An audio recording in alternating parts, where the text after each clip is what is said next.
மாதம் மாதம் திருவண்ணாமலை கிரிவலத்துக்கு கூப்பிட்டு போகிறது இவர் தான் நம்பி அண்ணா. இவர் வந்து தீவிர சிவன் பக்தர்.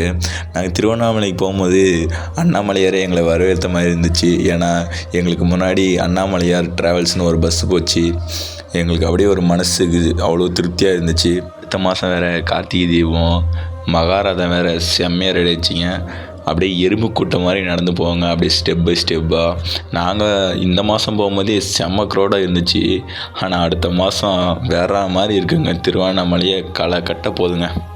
கிரிவலம் ராஜகோபுரத்துலேருந்து ஆரம்பித்து திருப்பூர் ராஜகோபுரத்தில் தாங்க முடிக்கணும். இந்த மலையே சிவனாக நினச்சி என் அப்பனாக நினச்சி கிரிவலம் வந்துட்டு இருக்கோம்.